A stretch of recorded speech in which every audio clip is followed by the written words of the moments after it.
ng proyekto nga nahisgutan sa ikaunom nga panagtapok sa Local School Board kon LSB niadtong adlong Miyerkules, Oktubre 21, 2020. Kay ang mga proyekto nga gihisgutan nakita nga pulos ikaayo ug ikalambo sa lalawigan susama sa construction ug rehabilitasyon sa mga school building facilities sa mga magtutungha sa elementarya ug sekundarya. Katukuran sa daycare centers nga ipahimutang sa mga lungsod sa lalawigan. Pagtibawa sa Bulilit Center Phase 2 nga nahimutang sa Capitol Compound, pagtukod og mga covered courts. Lakip ang water supply system ug ang pag-purchase og mga ICT hardwares, softwares ug uban pa nga laing galastuhan sama sa bond papers nga ipang-apod-apod sa mga eskwelahan ug uban pang mga gamit nga gikinahanglan sa mga tulunghaan. Atol sa panagtigom anaa mismo ang presensya ni Governor Bambi Imano, Dr. Jonathan de la Peña, Kinsa Schools Division Superintendent sa Department of Education Misamis Oriental, Miss Marigold Cherry Garrido, OIC Provincial Director TESDA,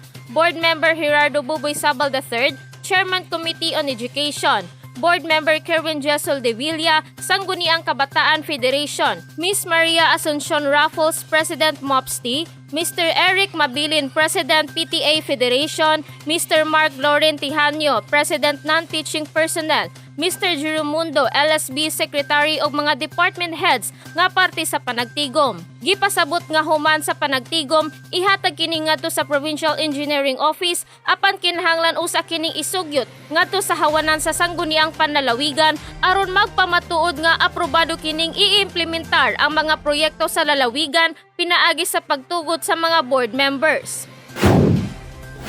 Gipabot ni Governor Bambi Imano nga sa dili pa mahuman ang iyang termino, iyang panikamutan nga matibawas ang tanan mga proyekto nga nasugdan ug taliwala pa man sa hagit nga hatod sa pandemya ug pagsagop sa bag-ong normal, buot ipadangat sa amahan sa lalawigan nga suportahan ang edukasyon aron na mga magtutudlo, magtutungha og mga ginikanan dili sobra nga mabugatan niini nga hagit kayang Kapitolyo Provincial kanunay musapnay aron mapagaan ang ilang adlaw-adlaw nga buluhaton diya sa nagkadayang tunghaan.